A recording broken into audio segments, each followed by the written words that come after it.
Hola chicos, vamos aquí a preparar el surtidito.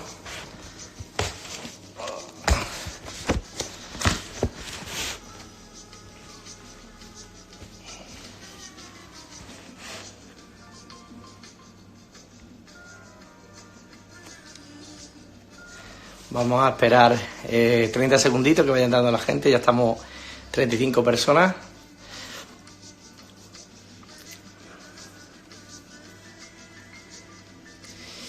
Bueno.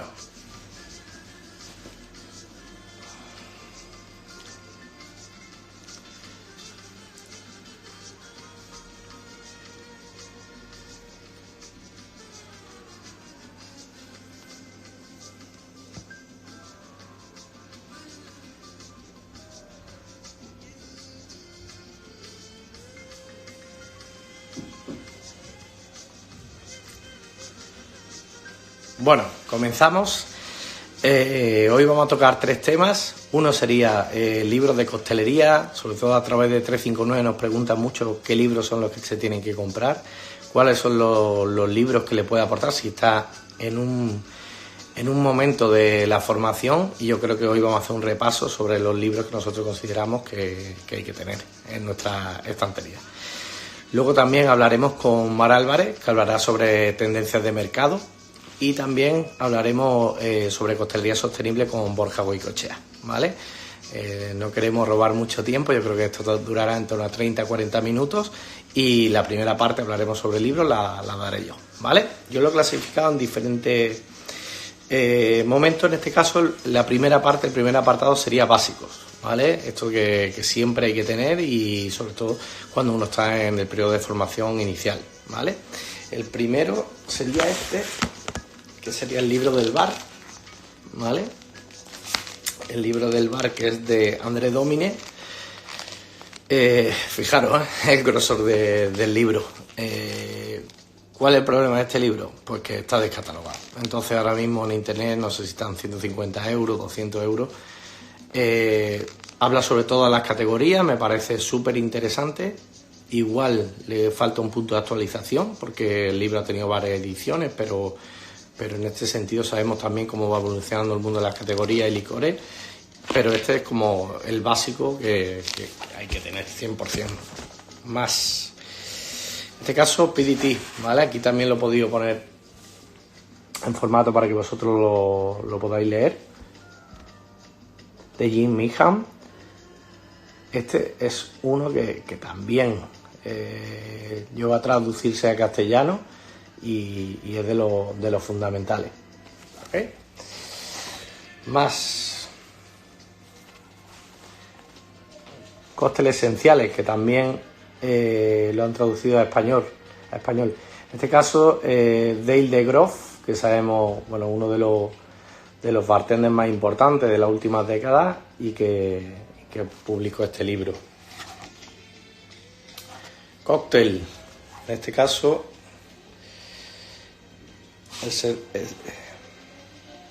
el secreto está en la mezcla, ¿vale? Es la segunda edición de nuestro amigo Tupac Kirby, que, bueno, quiso modificar algunas cosas y el original es en azul, que probablemente muchos tengáis, y hablar sobre muchas cosas. En este caso, una de ellas es, pues, que sé, sobre botánica o sobre corte de tallas de fruta.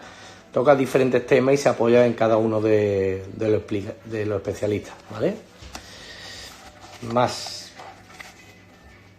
The Joy of Mixology, de Gary Regan, que recientemente falleció. Pues también uno de los básicos que hay que tener. En este caso también hay uno que a mí me gusta muchísimo, que publicó a través de La Quintiní, si mal no recuerdo, que fue Negroni, y habla sobre diferentes versiones del Negroni, ¿vale? No sé si está a la venta.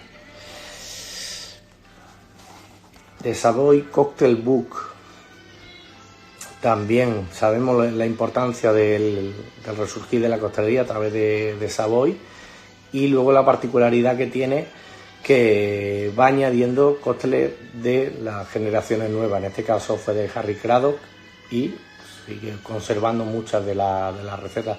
Yo cuando voy a utilizar recetas clásicas me baso mucho en la fuente de Savoy Cocktail Book. Cócteles, coctelería y bartender. Son diferentes volúmenes, en este caso pues este es uno de ellos, este es el segundo si mal no recuerdo, y está hecho por la Fundación del Bulli, más el apoyo creo que de Mar Álvarez, de Simone Caporales, de Javier de las Muelas, en fin, un equipo que hay detrás, y es una enciclopedia. Sí, es verdad que no es barata, pero es una enciclopedia fundamental para los bartenders.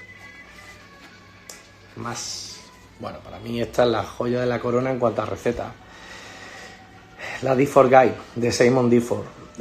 Casi todas las recetas están ahí. Yo creo que muy chulo porque te viene también de muchas novedosas, diferentes versiones.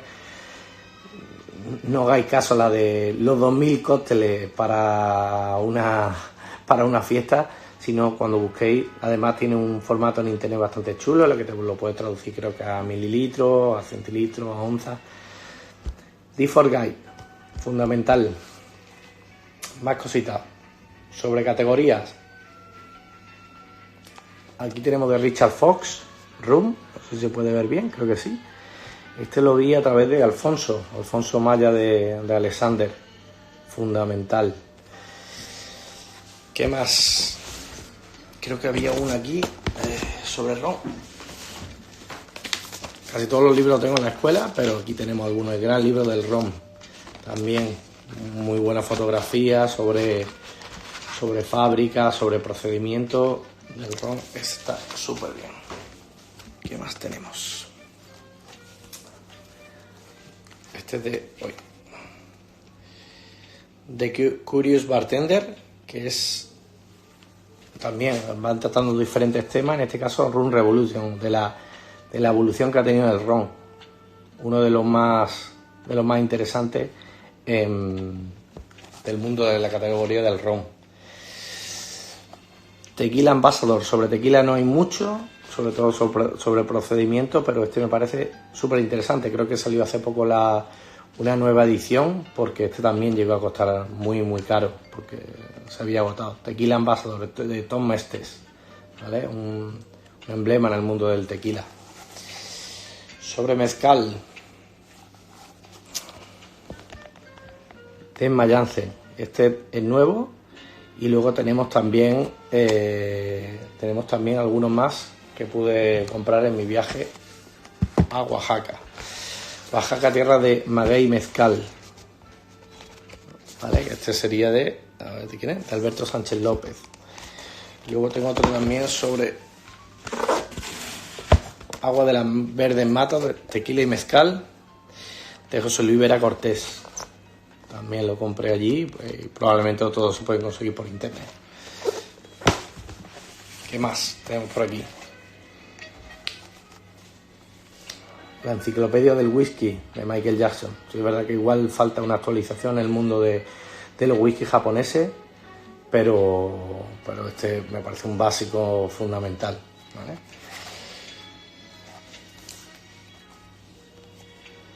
El gran libro del vermut de François Monti. Yo creo que es el libro más completo que hay sobre vermut, ¿vale? Lo dejo por aquí también para que le echéis un vistazo. Luego mi idea es publicar el listado para que podáis tener todas las referencias. Temáticos. Bueno, vamos por ejemplo sobre coctelería tiki. Esto lo tengo por aquí. Este para mí es el más importante. Remise de Jeff Berry. Esto es una recopilación de algunos libros de él, creo que tiene como 5 o 6, ¿vale? Y este para mí es el más importante. También hablar de una aplicación que tiene él, que se llama Total Tiki, que, bueno, para todos los soportes tecnológicos. Y me parece muy chulo porque también pone rones jamaicanos y te pone un perfil de rones, o te pone rones agrícolas y te dice marca de rones agrícolas para poder completarlo. Además puedo hacer la traducción, la aplicación a mililitros, onzas y demás. El Maglev Cove de Martin Cape. Para mí es esa actualización o ese libro de coctelería mucho más actual, ¿vale? Bastante más de lo que sería Jeff Berry, que en este caso, bueno, pues son el recopilatorio de sus viajes y de todas las recetas clásicas. Cócteles internacionales, y nuevas creaciones, bueno, de nuestro amigo Pachi Troitiño. Súper visual, te viene, igual para mí le falta el recetario, que en este caso nuestro amigo Pachi trabaja mucho en lo que sería el ojímetro, pero en este yo creo que es muy interesante ahí para poder reproducirla, pero ahí vemos diferentes técnicas, las fotos súper chulas.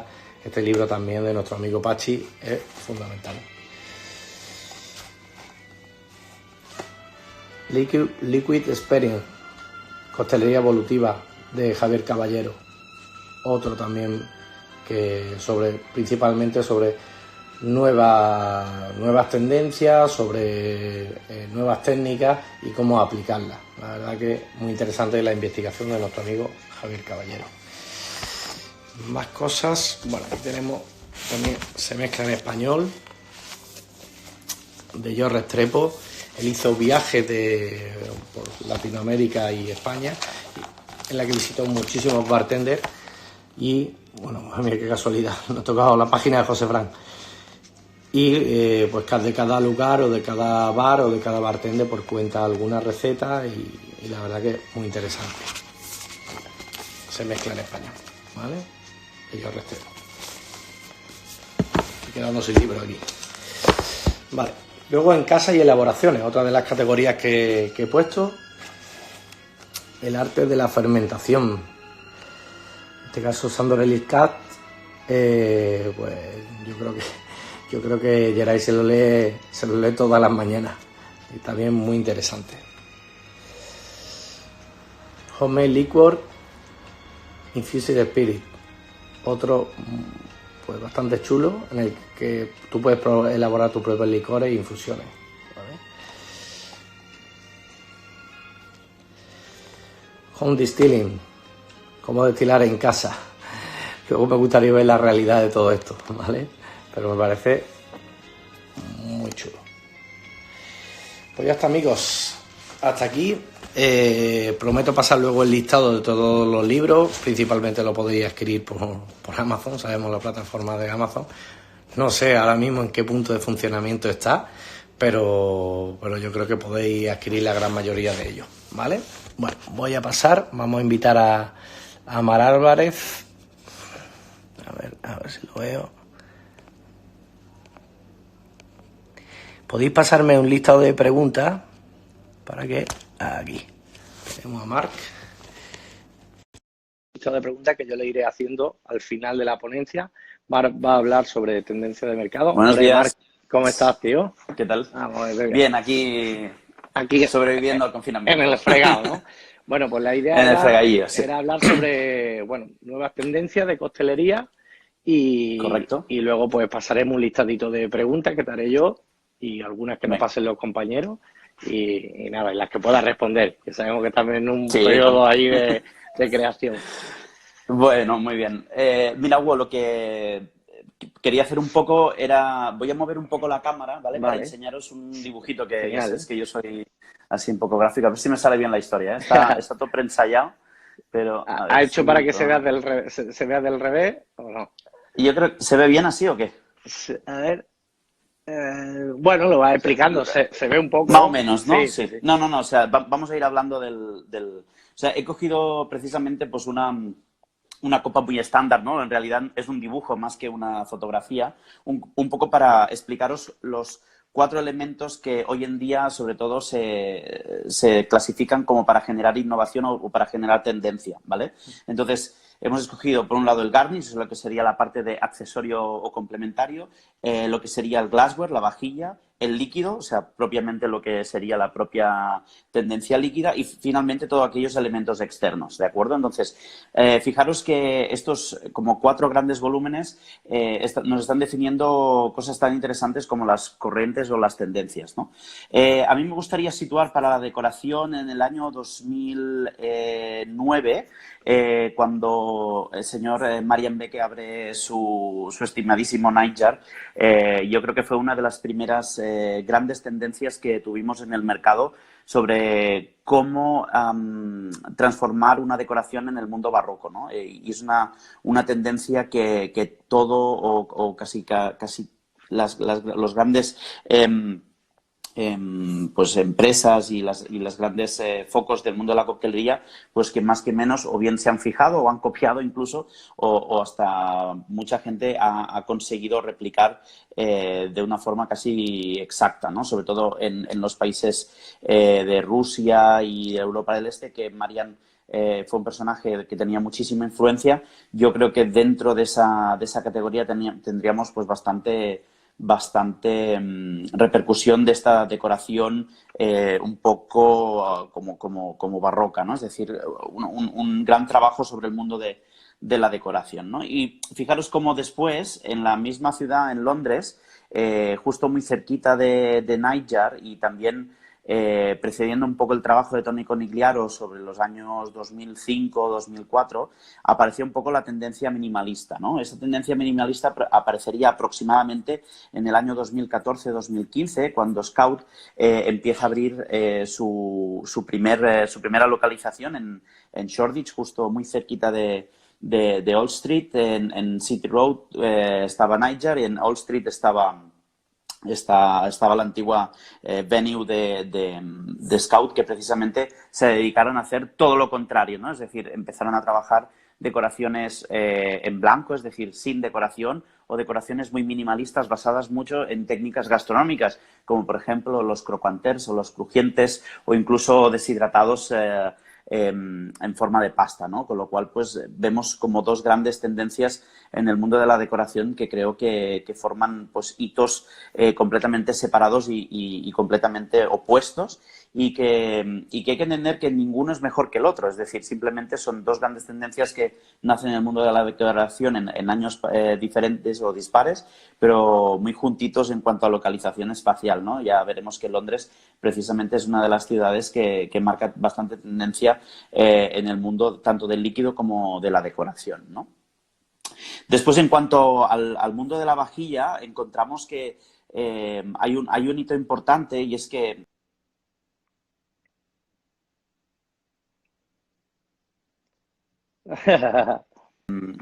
lo siento. En el mundo de la vajilla encontramos, pues yo creo, una reversión de lo que sería la vajilla clásica, ¿no? que todo el mundo utiliza, hasta el mundo de hacer algo pues como muy customizado, ¿no? Entonces, esto yo creo que fue una de las tendencias que creo que el mundo de la coctelería copió al mundo de la cocina, precisamente porque uno de los ítems que generó el Bulli como restaurante y que lo diferenció de la cocina francesa ahí por el año 98-99 fue que un departamento de I+D se dedicó, juntamente con un diseñador industrial que se llama Lucky Hoover, que lo conoceréis a casi todos por su empresa que se llama 100% chef, ¿no? Liquid... no, ¿No? Lucky Hoover lleva una empresa que se llama Lateral Thinking, no, perdón. Bueno, ahora te la diré. Es una empresa que se dedica a crear pues gadgets de silicona, bueno, un poco todo aquel tipo de herramientas que podemos encontrar en una empresa. Leque se llama la empresa, que seguramente encontraréis Liquid, sí. pues en muchas tiendas y que se dedicaban única y exclusivamente a generar vajilla o generar artilugios para poder comer, ¿no? Estas famosas pinzas de otorrino que utilizamos hoy en día para decorar. En el año 2001-2002, en el Bulli, fue una de las revoluciones porque empezaron a coger una herramienta, ¿no? Entonces, yo creo que esto lo empezamos un poco a copiar un poco también en el mundo del cóctel. Yo creo que quizá un poco también Piñero fue uno de los que nos ayudó al mundo del barman precisamente a poder generar pues estructuras de fibra de carbono o de fibra de vidrio que nos permitieran variar la vajilla, ¿no? Entonces encontramos desde cosas de fibra de cristal, de fibra de vidrio, incluso pues también de borosilicato hechas a medida y, por ejemplo, una de las cosas que también empezó Nightjar fue eso, ¿no? Y yo creo que aquí en España tenemos uno de los grandes fetiches del mundo de la vajilla, que sería nuestro amigo Piñero, Giacomo ¿no? Gianotti con Ah, Paradiso, ¿no? bueno. Que realmente pues fue uno de los primeros, yo creo que casi en el mundo también, que empezó a utilizar estas técnicas un poco para ponerlo en el mundo de la vanguardia del mundo de la coctelería, ¿no? Entonces, esta vajilla también pues responde un poco a esa necesidad del wow, ¿no? Del momento en el que en la coctelería pues necesitamos también vender un poco de producto, ¿no? Y después, si nos centramos un poco también en la parte externa, que va muy ligada a la parte de vajilla, ¿no? Yo creo que quizá el mundo del cóctel, el mundo del cóctel de competición sobre todo, generó muchísima necesidad de elementos externos que ayudaran precisamente pues a hacer un poco más vistosa la representación del cóctel, ¿no? Es decir, desde el cofre maravilloso hasta incluso pues todos aquellos trays, aquellas bandejas que pueden llegar a contener una multitud de ingredientes o incluso una multitud de elementos externos que ayudan, por ejemplo, a acabar el cóctel o a acabar de decorar la decoración en la mesa, incluso, pues por ejemplo, recordando también Paradiso, pues que el propio posavasos genera una luz de una determinada longitud de onda para activar a la riboflavina, que es la bioluminiscencia, ¿no? Entonces, con lo cual estos elementos externos forman también parte de una categoría de cócteles bueno, que han generado pues también una gran tendencia dentro del mundo del cóctel, ¿no? Y después, sin olvidarnos y para no extenderme mucho más, el mundo del líquido. Yo creo que el líquido que es nuestra piedra filosofal, ¿no? Es decir, todo puede estar muy bonito, todo puede estar muy bien decorado, pero lo importante es que esté bueno, ¿no? Dentro del mundo del líquido está claro que ahora tenemos una gran tendencia que es la clarificación. Yo creo que hay que entender que esto es un movimiento que también nace también en Inglaterra y que además ahora es copiado en muchos de otros países, ¿no? Porque precisamente si cogemos un poquitín un pequeño mapa mundi que me he preparado aquí, ¿has visto? Que me he preparado, estoy a Macho, tope. te estoy poniendo a currar, ¿eh? Hombre, tampoco tengo nada más que hacer.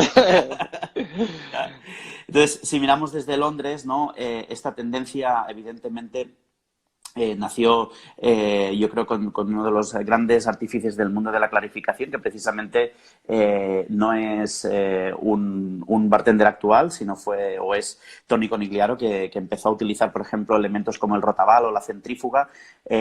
Acordémonos que este señor empezó a trabajar todas estas técnicas entre el año 98 y 2002, más o menos. Es decir, que cuando algunos de nosotros aún no sabíamos hacer ni un mojito, este señor ya trabajaba técnicas muy evolucionadas y que precisamente sitios tan curiosos como Japón, China, incluso Taiwán, son elementos que han copiado claramente de una corriente de Inglaterra, ¿no? Porque además, precisamente, Japón también tenía mucha influencia con Taiwán y yo creo que siempre han mirado también mucho al mercado anglosajón en cuanto a técnicas evolutivas, ¿no? Y evidentemente, pues claro, todo el mundo entiende que esta técnica o esta poco gran tendencia de clarificación, evidentemente también está llevando a Australia, porque Scout también ha abierto en Sydney. Y también me gustaría mencionar un poco que el tema de Estados Unidos, hay una tendencia bastante clara respecto no tanto a la clarificación, pero sí que al mundo del milk punch, porque el milk punch no deja de ser también una de las técnicas de clarificación.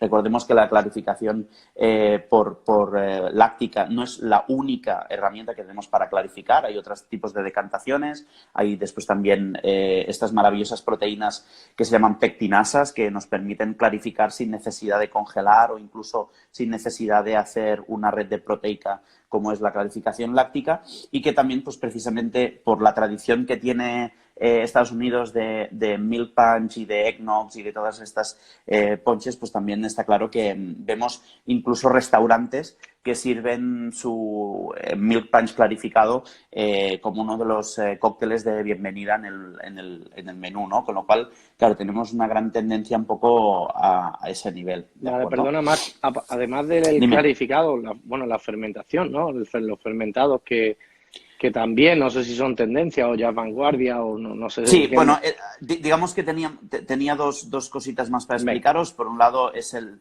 tema de la fermentación y después también podríamos hablar del homemade spirit, ¿vale? Que es un poco, pues, todos esos productos que nosotros hacemos en casa, ¿no? Yo creo que el tema de la fermentación, quien domina clarísimamente el mundo de la fermentación son los países nórdicos. Evidentemente, pues vemos que en Noma, hablabas antes de libros, hay el libro de fermentación del Noma. Yo creo que quizás es una de las enciclopedias más bestias que he visto con el tema de la fermentación. Y después también no nos olvidemos que estamos hablando de las fermentaciones, pero claro, realmente si tenemos que hablar alguien que domina el mundo de la fermentación, son dos grandes culturas y civilizaciones, que sería Sudamérica, donde encontramos tepaches, donde encontramos masatos, donde encontramos chichas de jora, con lo cual, pues digamos que toda esta influencia en Estados Unidos también es bastante importante, porque encontramos muchas coctelerías que utilizan técnicas ancestrales de Latinoamérica y evidentemente todo el mundo Asia con las kombuchas, que precisamente son las más usadas en Europa, que es curioso como tú te vas a China y en la mayoría de coctelerías un poco de élite tampoco se utiliza tanto la kombucha como la podríamos utilizar aquí, por ejemplo, en España, que quien más, quien menos se hace o se tira una kombucha para utilizarla como elemento, ¿no?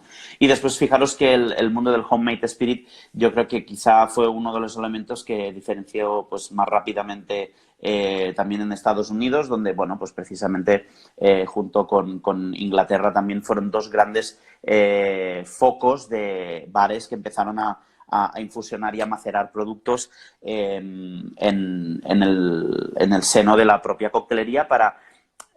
En el fondo, no deja, todas estas técnicas, fijaros que no dejan de ser elementos para añadir al mundo del cóctel sabores o ingredientes que antes no podías disponer de una forma industrial, ¿no? Es decir, todo el mundo tiene un ron, pero no tiene un ron macerado con frambuesa, ¿no? O un ron de canela, o un ron de piña, por ejemplo, ¿no? Sí, que ahora, ofrecer pues, diferentes opciones que no te da el mercado, ¿no? Exacto. Entonces, bueno, pues sería un poco como los tres grandes bloques y nada, simplemente a mí me gustaría recalcar que unos buenos amigos míos, que son la gente de Macera, fueron el primer bar que todo y que igual no tuvo tanta publicidad, o igual fue un producto que, como venía del país, no se le dio la suficiente importancia, pero yo creo que el mundo de la maceración que se estableció en Macera, pues es el primer bar que abría sin una marca comercial, ¿no? Que no era tan fácil de entender en aquella época en nuestro país, y que bueno, pues realmente Narciso y Dani como propietario hicieron un esfuerzo muy importante de comunicación de un valor completamente novedoso, que era la maceración, y que realmente pues tenía mucho mérito en el momento en que abrieron, ¿no? Vale, bueno, entonces yo tengo dos o tres preguntas. bien, Bueno, sí. una observación. Venga. No sé si realmente el mundo de los clarificados tiene bastante relación con el minimalismo, porque al final, pues normalmente los cócteles clarificados no llegan más allá que a lo mejor una pieza grande de hielo y un vaso transparente. Yo creo que son dos tendencias que se han juntado. Luego, por ejemplo, el mundo de la fermentación creo que es más moda que realidad. Yo creo que también esa parte es saludable, porque sabemos también que los fermentados a nivel de sabor cuesta. Yo creo que luego hay que utilizar una serie de ingredientes para camuflar ese sabor un poco raro. No sé si luego también esa parte de fermentado tiene que ver con, por un lado, la sostenibilidad. A lo mejor puede tener relación sobre todo con lo saludable, aunque sabemos que luego vamos a añadir alcohol. Y luego la otra me parece súper interesante, que al final utilizar esos ingredientes caseros, que también, como digo, creo que pueden aportar mucho, pero luego también animo a la gente que antes de utilizar toda la parte de ingredientes caseros, que estudie bien, que se asegure la parte de caducidad, que se asegure la parte de sabor, porque muchas veces le damos más valor a lo que elaboramos nosotros mismos, pero yo creo que tiene más valor si eso está bien hecho. Y hay muchas marcas que llevan muchos años haciendo muchas cosas con unos controles espectaculares para poder salir al mercado, y hay veces que nos creemos que lo nuestro pues tiene más valor porque sí, ¿no? No sé qué opinas sobre esto. Bueno, me has hecho varias preguntas, si me acuerdo de todas. Mira, voy a empezar de atrás para adelante, si te parece, ¿vale? Voy a empezar con la última pregunta que me has hecho. Evidentemente, hay que entender... Yo tengo como un pequeño... una pequeña arma de doble filo en cuanto a los homemade, ¿no? Porque en el fondo es una discusión que se hace muchas veces, que el hecho de que si un barman puede elaborar o no todos sus productos o todos sus ingredientes o todos sus tal, ¿no? A ver, yo creo que aquí lo importante primero de todo es la formación de la persona, es decir, si hay que hacer cosas y elaboraciones que no vienen con un sello sanitario, bien de una empresa o bien de una destiladora o bien de donde sea, es súper importante que nosotros tengamos una alta formación. Es decir, que no nos tiremos a la primera de cambio a hacer fermentaciones descontroladas o a hacer infusiones que no conocemos hasta qué punto podrían llegar a ser nocivas para nuestros clientes. Pero también hay que entender que después de su periodo de formación, y si nosotros hemos tomado clases en algún centro especializado o incluso hemos dado algún tipo de clases en el mundo de la cocina, pues nuestras infusiones o nuestras elaboraciones no dejan de ser más peligrosas que la tortilla del bar de al lado de casa. Es decir, hay que entender que nosotros también tenemos la capacidad de hacer un control de análisis de los puntos críticos de las elaboraciones, y eso es lo importante. Es decir, un sirope de vainilla no es más arriesgado que una empanadilla que ha hecho el señor de abajo del bar de nuestra casa, ¿no? Pero es cierto que el señor que ha hecho esa empanadilla, pues evidentemente tiene una formación como cocinero y nosotros tenemos que hacer una formación como barman. Es decir, ni creo que tengamos que ser súper restrictivos en el hecho de no hacer ninguna elaboración, pero tampoco creo que tengamos que ser beligerantes en el rollo de, bueno, pues yo hago 4 cosillas como lo he leído medio en un libro y ya luego a ver qué pasa, ¿no? Yo creo que sobre todo cuando hablamos de fermentaciones y de redestilaciones son elementos que tienen muchísimos más puntos críticos que un sirope o que un zumo, con lo cual sí que simplemente lo que hay que hacer es formación, formación y formación para evitar dar a nuestros clientes un producto que conlleve un riesgo por una falta de análisis propia interna nuestra, ¿de acuerdo? Con lo cual yo creo que el mensaje es claro. Chicos, podéis hacer lo que os dé la santísima gana siempre y cuando hayáis realmente pasado un proceso de formación, igual que ha pasado cualquier cocinero o cualquier persona que se dedique al mundo de un obrador, ¿no? Como puede ser un pastelero o un repostero, por ejemplo. Entonces, con el tema de las elaboraciones de fermentación, evidentemente las fermentaciones, sin querer pisar un poco el trabajo del señor Geray, pero sí que es cierto que hay que controlarlas muy bien y no quiero deshinchar un poco el globo de la fermentación, pero sobre todo hay unos matices de fermentaciones descontroladas que nosotros no controlamos, que muchas veces degeneran en una formación de ácido acético, que realmente pues tienen unos toques de vinagre y unas fermentaciones lácticas que a veces nuestro paladar no está tan acostumbrado a tener en mente, ¿no? Con lo cual pues hay que ver hasta qué punto pues esta fermentación tiene que ser un elemento importante en vuestras cartas o en vuestros cócteles. Eso yo creo que tiene que estar en su justa medida porque me parece un producto súper interesante y que añade unos matices completamente nuevos a nuestro perfil de paladar, pero sí que es cierto que no a todo le podemos echar una kombucha o un tepache. Es decir, que simplemente hay que saber negociar y hay que saber escalar muy bien el perfil de carta que tenemos o el perfil de cócteles que tenemos. Y también el perfil de cliente que tenemos enfrente, porque muchas veces podemos hacer cosas que son súper interesantes, súper trabajosas y aporta mucho valor, pero a lo mejor tu cliente no está tan preparado. Entonces igual hay que ver exactamente en qué medio te mueves, ¿no? Sí. Una de las cosas que siempre pensamos, ¿no? Es que el barman no es tan el que elabora la receta, sino el que lee el momento de servicio o el momento de consumo, ¿no? Es decir, quién tienes delante, quién te pregunta por un cóctel y cómo tú analizas un poco la situación en muy pocos segundos para ser el que realmente dé en el clavo de la elaboración. O sea, la clave no está tanto en la elaboración, sino en saber leer ese momento de decir, ostras, esta persona tiene un bagaje muy alto dentro de la coctelería y es capaz de absorber muchísimas más franja de sabores que otra persona que independientemente, y sobre todo eso, porque este cóctel es para chicas, la verdad que esta es una frase lapidaria que habría que eliminar de nuestro vocabulario. La de chicas que beben Macallan o mezcal, ¿no? Y ya no solo eso, sino que hay, independientemente del sexo, condición económica o procedencia, hay una gran variabilidad dentro del público y no tenemos que guiarnos por grandes arquetipos o por grandes fenotipos externos, sino que realmente hay que saber leer el momento de cuando le hacemos las preguntas adecuadas para saber si realmente hay que hacerle un mojito de fresa o podemos hacerle un cóctel con el último fermentado de yuca que tenemos en el tintero, ¿no? Y siguiendo ya con la última o la primera pregunta que me habías hecho, ¿no? De cómo estaban ligadas el mundo del minimalismo y la clarificación.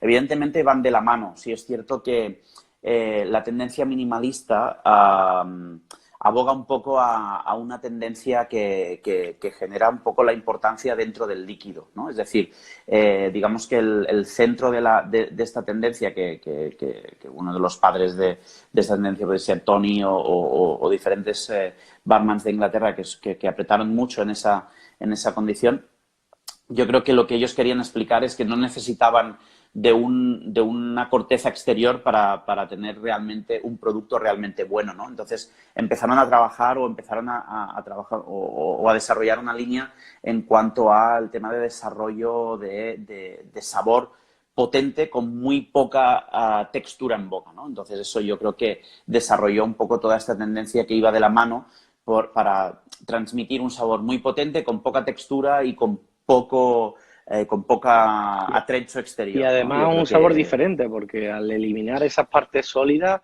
yo qué sé, yo por ejemplo probé un clarificado de sandía y es que el zumo sin la parte sólida es totalmente diferente. Sabe casi un pepino, por decirte algo, ¿no?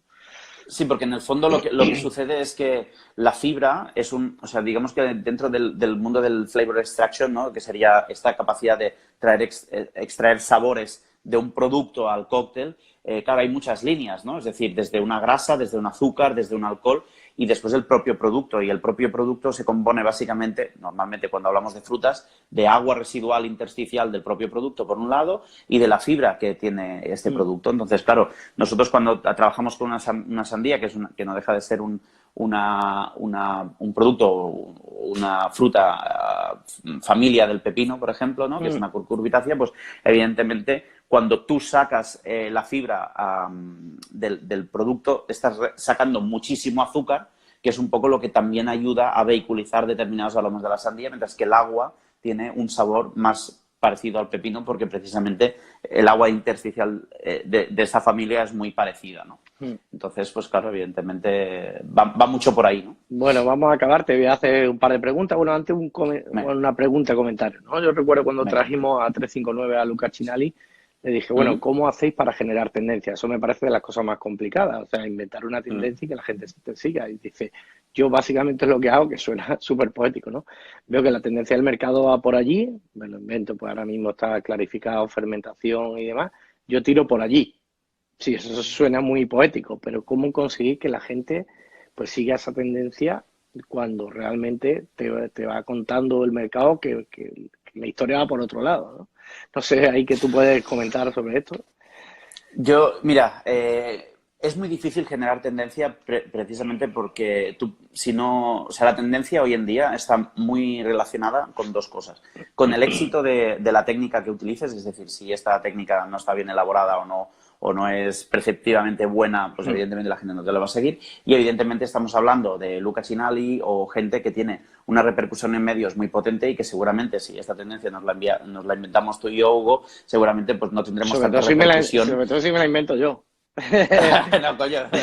Pero si me explico, es decir, evidentemente hay una solvencia de la propia técnica o de la propia tendencia, o sea, tiene que ser solvente, y por otro lado, que esa tendencia sea capaz de ser comunicada, es decir, y muchas veces una cosa va relacionada con la otra, ¿no? Entonces, yo no creo tanto que sea una cuestión de ser disruptivo, es decir, de esta tendencia va por aquí y yo me voy al otro lado, sino simplemente yo creo que cuando generas tendencias es cuando tú tienes realmente un discurso muy sólido. Y en el caso de Luca Cinali, yo creo que precisamente es uno de los tíos que tiene más claro un discurso. Es decir, la última vez que tuve la oportunidad de verlo, que fue cerquita de tu casa, que fue en Sevilla, la verdad que el señor tiene una capacidad de comunicar brutalmente buena, todo que facialmente es muy inexpresivo, ¿no? Pero precisamente esa es un poco su característica, que estéticamente son impecables, técnicamente tienen una estructura muy buena y además tienen una capacidad de comunicación muy buena porque están en una de las mecas del mundo del cóctel, que es Londres. Evidentemente,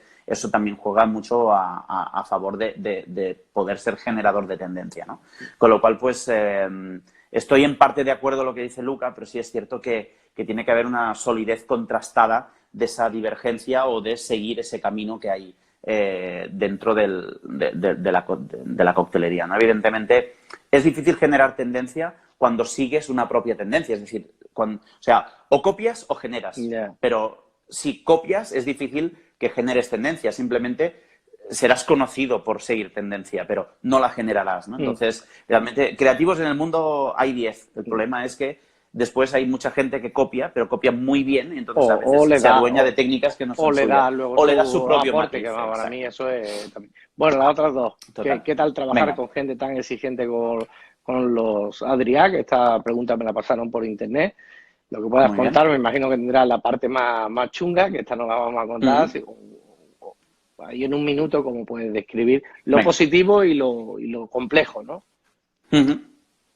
Pues mira, yo creo que lo positivo, y igual suena muy romántico, pero Marc Álvarez es hoy en día quien es gracias a los Adrià, en el sentido de que te enseñan a ser crítico, te enseñan a ser autocrítico, te enseñan a preguntarte siempre por qué haces las cosas, y ya no es tanto la capacidad técnica, ¿no? Es decir, ya no es aprender a hacer un sifón, una espuma, un gel, cualquier técnica gastronómica, sino es entender su filosofía de trabajo, ¿no? Que es cada día tienes que ser un pelín mejor que ti mismo, no que el tío que tienes al lado. Es decir, autosuperación, constancia, esfuerzo, son valores que aprendes con los hermanos Adrià y que yo realmente pues les debo muchísima de mi capacidad creativa y de trabajo a ellos, y nunca me lo he escondido y siempre lo seguiré diciendo.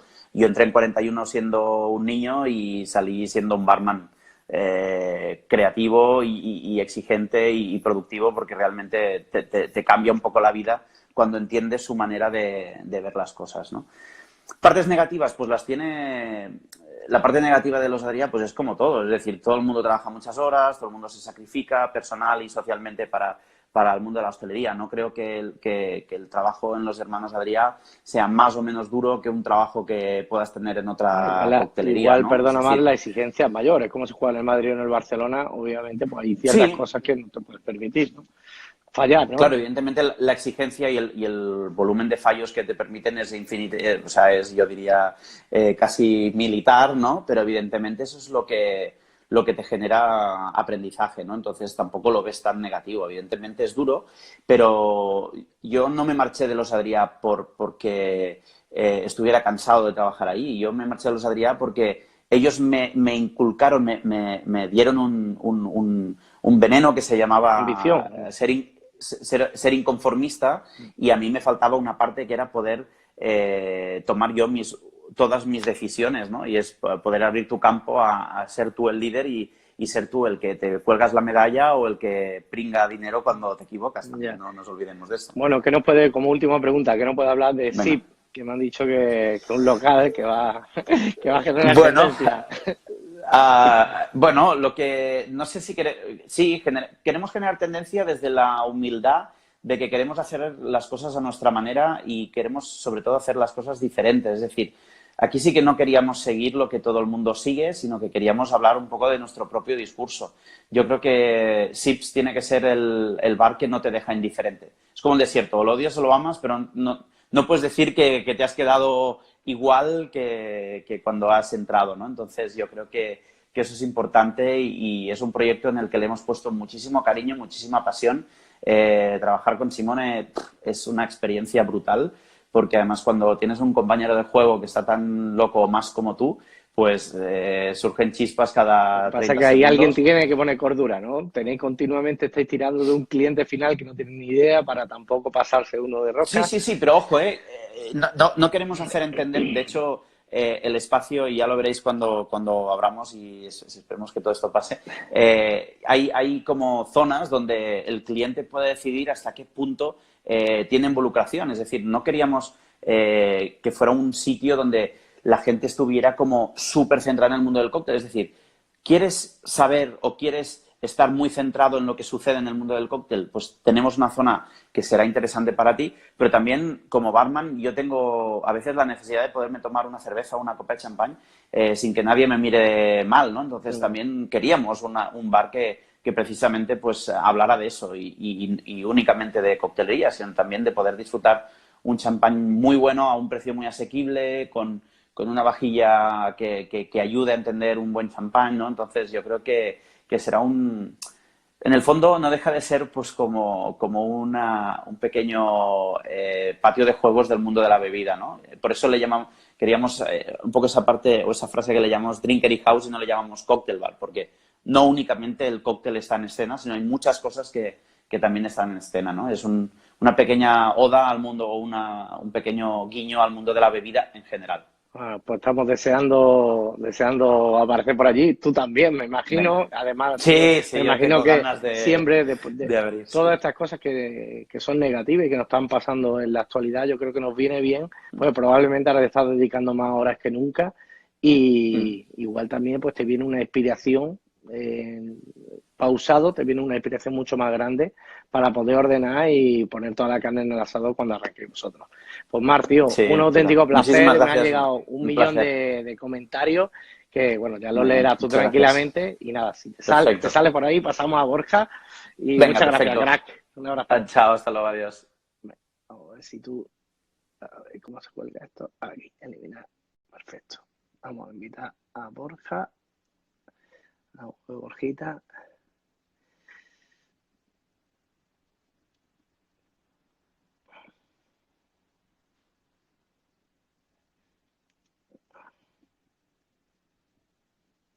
Aquí está. Mi amigo Borja, que tiene el gran papel de sustituir a Marc después de la Mastercard. Borja, ay, ¿qué pasa, ¿Qué tal, tío? chicos? ¿Cómo estás? Ahí. ¿Cómo estamos? Nada, tío, yo sé que tú, una de las preguntas, imagínate, era ¿qué cera usa Borja, tío? Estos cabrones, y vaya, apareces con gorra, ¿eh? Realmente la charla es para explicar un poco el procedimiento que tengo para peinarme el tupé. El resto no tiene mucho sentido. Muy bien. ¿Cómo estás? ¿Qué ves, Marc, tío? Llevamos 50 minutos de charla por su culpa. No, pero siempre es un placer poder escuchar a Marc. Y siempre deberíamos estar 3 horas. Siempre es difícil hablar después de Marc también, ¿eh? Eso te digo. Pero bueno, vamos a ver si al final son temas diferentes, entonces yo creo que se pueden complementar. Bueno, Borja, bueno, para los que todo el mundo te conoce, obviamente, pero bueno, comenzaste de manera más notable en Angelita, aunque obviamente tenías una experiencia anterior en Angelita donde llegaste ya a tocar el éxito, y luego estuviste casi recientemente en Paradiso junto con Giacomo, que también pues todos los éxitos que ya conocemos, y ahora pues estás en Madrid. Y cuéntanos. Bueno, tú estás en Madrid. Realmente todavía. Bueno, vale, todavía estoy a caballo entre Barcelona y Madrid, un poco también por la situación que estamos teniendo. Vale. Se ha paralizado, se ha frenado todo, pero sí que, bueno, la idea es volver a Madrid, volver un poco a casa y poner ya en funcionamiento después de 12 años dando tumbos un poco, ¿no? Todo lo que he podido aprender relacionado con el mundo de la gastronomía, tanto de cocina como del mundo del vino, como el mundo de la coctelería o el servicio en general, intentar plasmarlo todo eso en un concepto que yo creo que sea un poco diferente a lo que hay en la ciudad, pero complementable al resto de locales para poder hacer una comunidad de locales, una comunidad de coctelerías un poco más fuerte en una gran ciudad, en este caso como es Madrid, con mucho futuro también. Borja, de cobertura, ¿cómo andas? Creo que Regu, ¿no? En principio, bien. Hasta ahora no he tenido ningún problema. No sé si... Vale, sí, porque había algún momento de sonido. Sí. Vale. Ok, bueno, pues nada, el tema que te encargué o acordamos era la sostenibilidad, que también es una de las tendencias del mercado. También intenta darle un poquito más de luz, Borja. No sé si puedes encender la luz, ¿está encendida? Ahí, ahora hay un campeón. No sé si el contraluz quizá o... Ahí está. Un poquito más de luz natural, aunque sea. Ahí está muy guapo. Más o menos. Pues sí, al final, es un tema que habéis tratado antes también, que es el mundo de la sostenibilidad. Para mí me gustaría empezar con lo básico, ¿no? ¿Qué es la sostenibilidad? Al final, todo el mundo habla de sostenibilidad, pero realmente hay muchos tipos de sostenibilidad. Y yo lo que he buscado son 3 definiciones que nos pueden ayudar un poco a entender qué es esto o qué es el movimiento, ¿no?, de la sostenibilidad. En primer lugar, para mí es un proceso socioecológico caracterizado por un comportamiento en busca de un ideal común, que yo creo que también define un poco lo que es la sostenibilidad, un poco más en general, ya no solo relacionado al mundo del bar. Luego la segunda, en este caso, sería un equilibrio que existe en una especie, basándose un poco en su entorno y todos los factores o recursos que tenemos para hacer posible el funcionamiento de todas estas partes sin dañar las capacidades del entorno. ¿Para qué? Para satisfacer las necesidades que tenemos ahora sin afectar a la capacidad de las futuras, digamos, ¿no? Y dentro de esas 3 definiciones que he encontrado sobre sostenibilidad, había 4 puntos, que sería la sostenibilidad social, la política, la económica y la ambiental. Estamos viendo, en esta situación que estamos pasando, que en el momento que hay una inestabilidad política o social, nos está afectando a todos. Al final, muchos locales, todos los locales que han tenido que cerrar, empresas que están aplicando RTS, entonces al final eso nos va a afectar a nosotros en el futuro, digamos, porque al final te está marcando un poco el camino a seguir o te tienes que reinventar un poco para después poder volver a ser sostenible en tu local, en tu negocio, en tu vida en general, digamos, ¿no?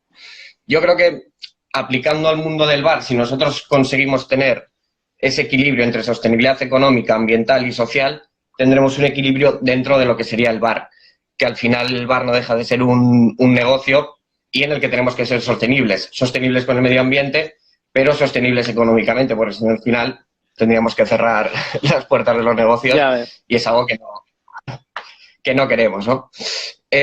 Para mí, por ejemplo, unos puntos que he preparado para lo que sería una estabilidad social de cara al mundo del bar, que es algo que a veces dejamos un poco de lado. Yo creo que lo primero sería el llevar un estilo de vida saludable nosotros, intentar marcarnos rutinas fuera del mundo del bar, llámense películas, teatro, cine, paseos, una tarde tomando algo con gente que no tenga nada que ver con la coctelería.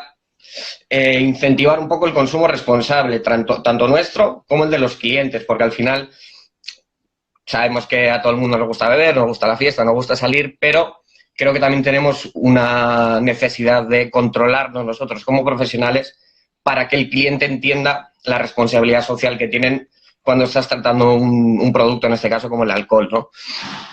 Otro punto que es muy importante para mí es intentar mantener buenas relaciones con la gente de la industria.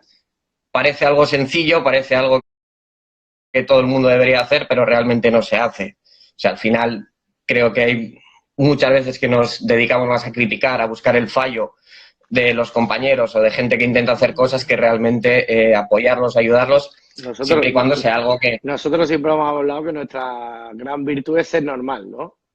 Dentro del sector, ¿no? Ser una persona. Pero que no es fácil, ¿eh? Que no es fácil realmente. Ser normal, una persona, entender el trabajo que hacemos, darle la importancia, obviamente, o la responsabilidad que nosotros tenemos como profesionales, pero sin grandes alardes. Es decir, no somos rockstar, no somos médicos. Habéis visto que hay una crisis social y lo primero que han hecho ha sido cerrar los bares. O sea, es más importante un reponedor de un supermercado que un barman, entre comillas, ¿no? Claro, totalmente. Luego, intentar dormir un mínimo de horas. Es decir, el descanso para nosotros tiene que ser primordial. Lo primero para estar activo tú mentalmente, para ser más creativo, para poder afrontar tu día a día con fuerza, con ilusión, con ganas, para no quemarte en exceso, ¿no? Al final sabemos que el mundo de la noche es complicado, pero bueno, si intentamos tener un equilibrio entre nuestra vida nocturna y nuestra vida social, podemos ser lo más creativos o lo más productivos posible en nuestro día a día.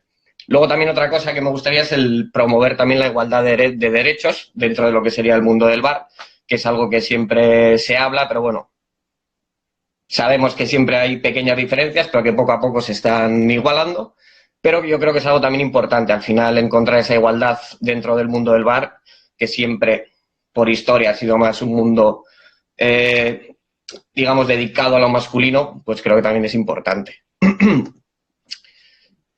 ¿Cómo lograr también sostenibilidad? Hacer un comentario. Siempre... Perdona, Borja. Sí. Borja. Nada, que yo, por ejemplo, yo creo que una mujer a día de hoy en el mundo del bartending puede llegar a estar mucho más valorado porque hay menos cualificadas, o sea, menos personas por número, y luego sabemos también la capacidad que tienen las mujeres rápidamente de ser mejores que nosotros, con lo cual yo creo que ahí, yo creo que hay un nicho y una oportunidad espectacular, ¿no? Sí, porque te aportan, digamos, unos valores que muchas veces nosotros a veces no tenemos, esa constancia, esa ganas de superarse día a día, o sea, cómo son de responsables en sus labores dentro del bar, es increíble, la verdad. Se lo toman muy, muy, muy, muy en serio y son gente que nos pueden aportar muchísimas cosas y de las que deberíamos aprender mucho. Ok, bueno, continúa. Vamos con el siguiente punto, que sería un poco la sostenibilidad ambiental, siempre enfocado dentro al mundo del bar, ¿no? Bueno, al final yo creo que lo que la gente, lo primero que ha hecho ha sido intentar eliminar el uso de plástico dentro del bar, quitar las pajitas, quitar bolsitas, intentar buscar otro tipo de materiales que nos puedan servir también para utilizar dentro del bar y que muchas veces incluso va a ser hasta mejor porque nos pueden dar otras notas organolépticas, otras sensaciones en boca, o sea, otras texturas, y creo que es bastante interesante intentar también utilizar producto local o kilómetro cero siempre que sea posible. Al final no todo el mundo tiene la oportunidad de tener un huerto propio, pero sí que dentro de España, digamos, dentro de la península, en cada zona, en cada región, tenemos grandes recursos para poder aprovechar, bien sea, si vives cerca del mar, el poder, en vez de comprar las algas, ¿no? Hace poco hablaba con Borja Cortina, que él al principio compraba la alga Codium por un dineral, y un día fue a la playa y vio allí que de repente pues tenían un montón de algas gratis, entonces lo que hacían es recoger enfrente de su bar ese producto para poder utilizarlo durante todo el año a un coste, entre comillas, cero, ¿no? Intentar también desechar... Otra de las cosas, cuando llega el público extranjero, el turista, lo que quiere probar es algo de aquí, algo de la zona. Y nosotros caemos en el error de utilizar cosas de México, de Londres o de donde sea, ¿no? Eso es, al final yo creo que gastronómicamente hablando España siempre ha sido un referente a nivel mundial y lo que para nosotros puede ser algo muy simple o algo muy típico, para el público de fuera le puede sorprender ese tipo de sabores, ese tipo de productos. Yo me acuerdo, por ejemplo, en la final mundial de World Class, lo que hice fue utilizar todo el producto que yo controlaba más o menos de lo que es mi tierra, en este caso el País Vasco, también para un poco poder transmitir la gastronomía o los productos que para ellos podrían ser diferentes o novedosos, ¿no? En este caso. Luego también importante desechar el menor producto posible dentro del bar, que al final, bueno, también es algo que todo el mundo habla, pero que poca gente hace. Yo qué sé, luego pondré algunos ejemplos, si queréis, de técnicas que podemos utilizar. Genial. Para que la gente pues, aproveche un poco, ¿no?, el producto al máximo. Y luego tener eso, el equilibrio entre sociedad y naturaleza. O sea, sin cargarnos la naturaleza, pero aprovechar un poco los recursos que tenemos más a mano para poder hacer cócteles diferentes y diferenciar nuestros productos o nuestro local del vecino, ¿no? O de la posible competencia que podamos tener dentro de la misma ciudad. Y luego también otro punto que era el cómo ser sostenibles económicamente. Antes estábamos hablando con Marc, que para mí una de las cosas que más me ha inculcado es el uso, por ejemplo, de Excel, que parece una tontería, pero realmente si tú llevas un control exhaustivo de compras, de stocks, de escandallos, al final siempre vas a tener el control total sobre tu negocio. Y luego también una cosa que a mí me gusta hacer es intentar que el coste del menú sea el 5% del total, para que tú tengas ahí ese margen de ganancia y te puedas permitir utilizar productos un pelín más caros o productos un poco más exclusivos, pero siempre manteniendo un equilibrio. Menú, te habla haciendo la media del coste de ese cóctel, ¿no? No tiene nada que ver con el menú. Digamos del total. Sí. Del total del menú. Sí, vale. Si tú logras que el coste total de tu menú sea un 25%, vas a poder ser...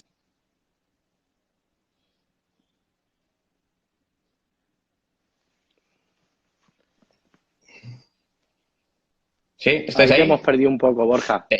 Por lo menos yo. Estamos. Sí, por ejemplo, si un cóctel cuesta 2 euros de costo, o sea, buscar que venderlo a 8, ¿no? Sería un poco la proporción, ¿no? Okay. Eso es, intentar... Al final siempre vas a tener cócteles que igual te cuesten más de 2 euros o 3 euros, pero si luego tú logras tener cócteles buenos que te sean de un precio de 1,50 €, 2 euros, vas a poder lograr ese equilibrio y poder tener una oferta mucho más amplia de complejidad dentro de tu menú, pero sin perder el objetivo que es el económico. Sí, al final hay veces que, sobre todo cuando el bartender no le cuesta el dinero, pues nos ponemos a volar, Correcto. pero siempre tenemos que pensar en rentabilidad. Sí.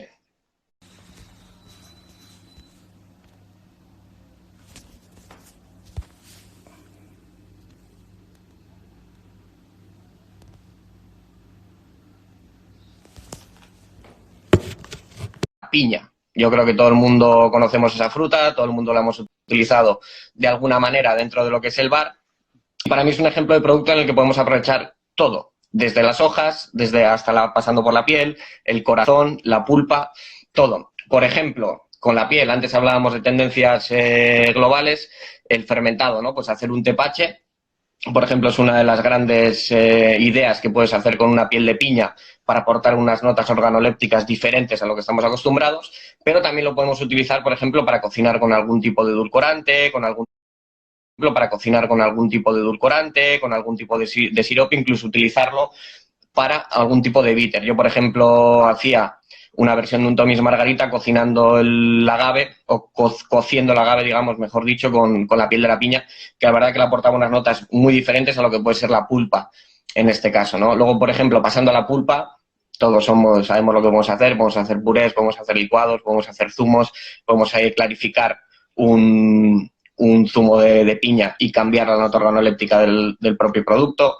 El corazón, al final, lo podemos utilizar también para complementar otro tipo de elaboraciones. Hablamos de hacer un bitter, pues si utilizamos una reacción de Maillard y queremos tostar junto con un azúcar y demás especias el corazón y extraer un poco de sabor, se puede utilizar. Y las hojas igual, las hojas las podemos cocinar al vacío en un runner, le podemos hacer una impregnación de otro tipo de sabor y utilizarlas para un garnish o mil cosas que al final tenemos ahí, pero lo que hay que hacer es un poco despertar la creatividad e intentar, como bien decía Marc antes, lo primero, controlar las técnicas a seguir para poder hacer ese tipo de extracción o ese tipo de complemento al cóctel. Pero si entendemos un poco los productos, si entendemos las técnicas, siempre nos va a ser más fácil juntar todo y hacer algo diferente a lo que estamos acostumbrados. Otro tipo, por ejemplo, de aprovechamiento de productos serían, por ejemplo, las hierbas aromáticas. Todos utilizamos menta, todos utilizamos albahaca, salvia, apio.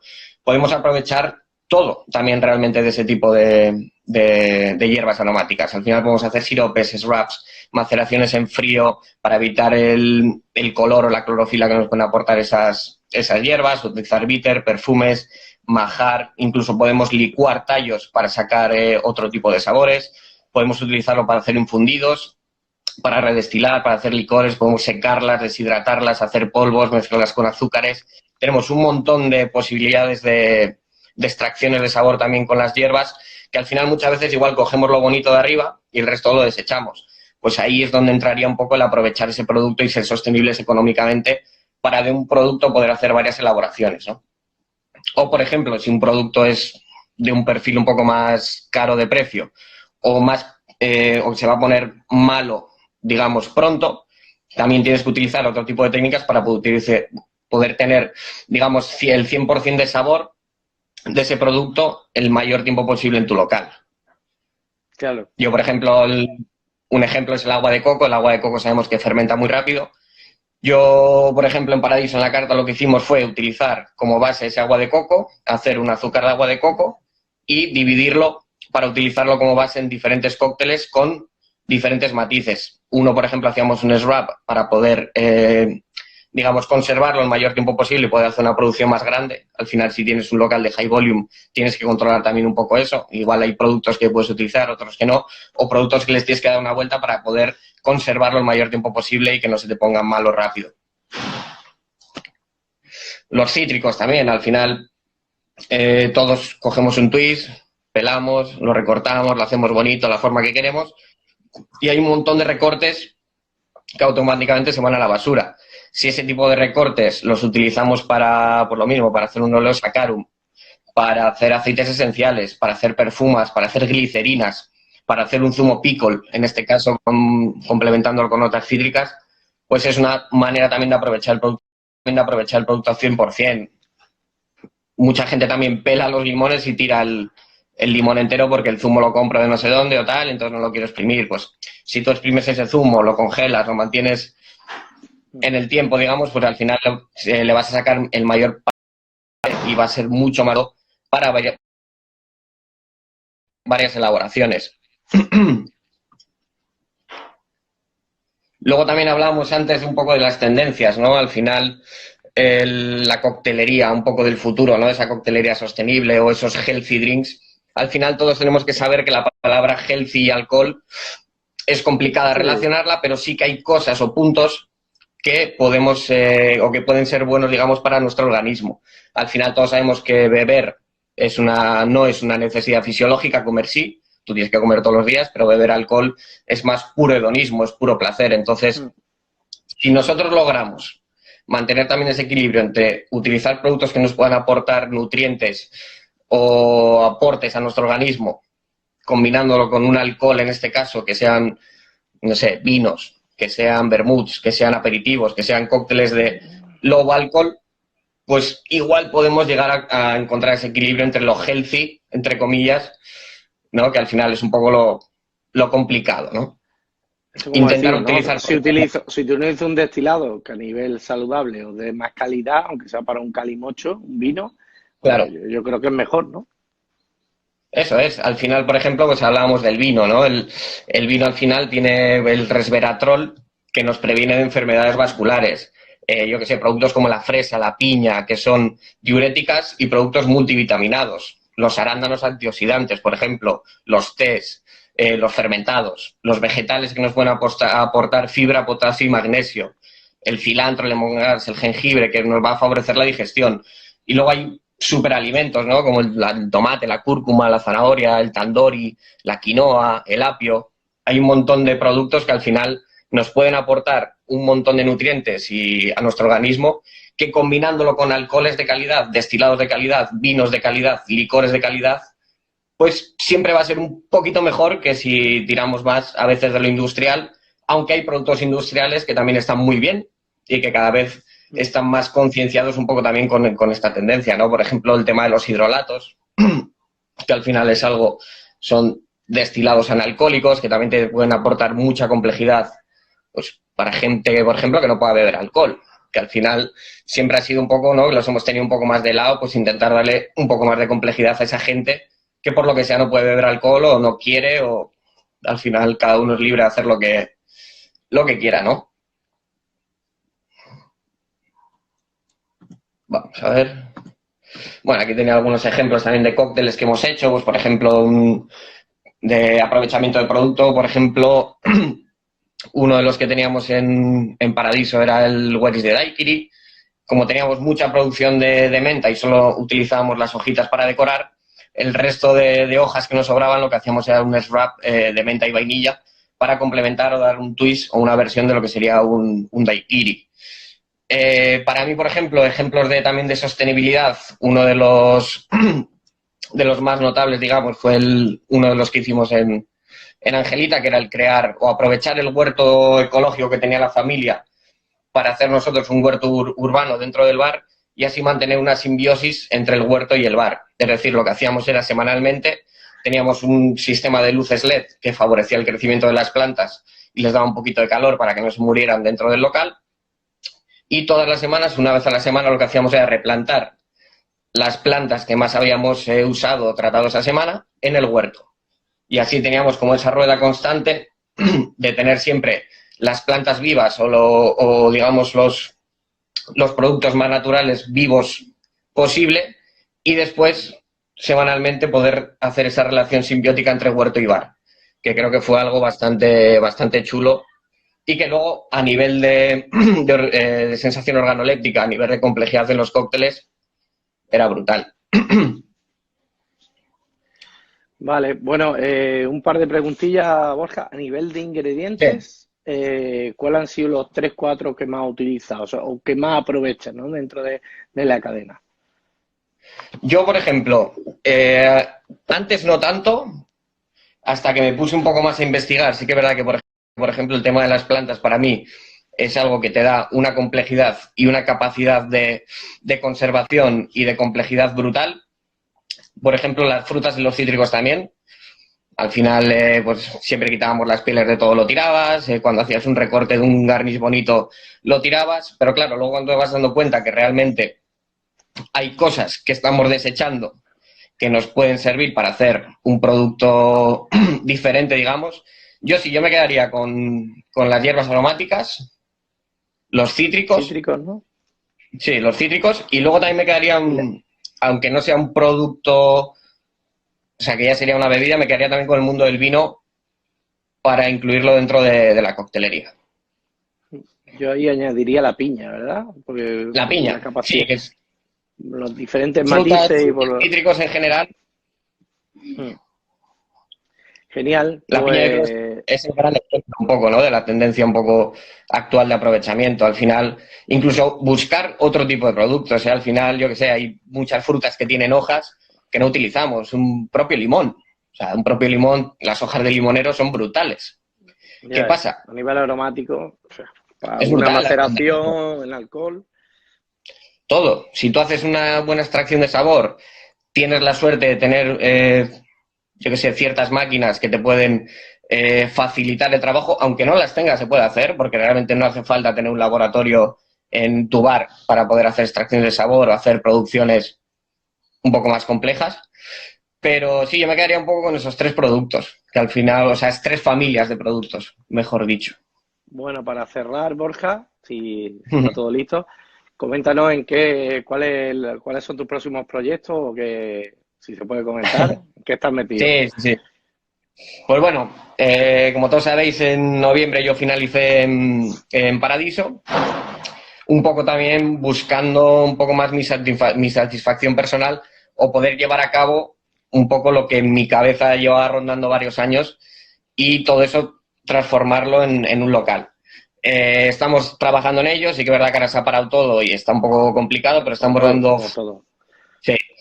dándole forma a un concepto de bar, yo creo que diferente a lo que estamos acostumbrados a ver un poco en Madrid, Barcelona, en España en general, pero sin perder la esencia de lo que realmente tiene que ser un bar, que al final es hacer algo por y para los clientes, donde tú te sientas realizado, pero que la gente realmente venga, se lo pase bien, entienda que al final, o sea, es complicado transmitirlo, digamos, ¿no? En una frase o explicarlo aquí en un directo, pero va a ser algo chulo, algo diferente, pero sin perder la esencia. Yo creo que va a ser un poco... No saltáis prenda, ni Mar ni tú no habéis contado nada, ¿eh? Es que al final, hasta que no esté todo, digamos, ya cerradito y tengamos todo claro, es complicado. Luego también, pues bueno, estoy pendiente de un par de proyectos internacionales, también en forma de asesoría y consultoría.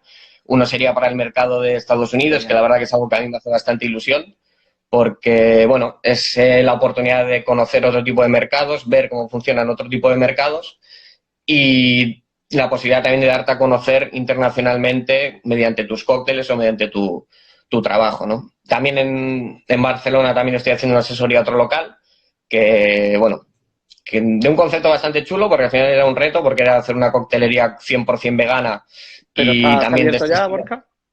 ¿Cuál? ¿Está abierto este de Barcelona?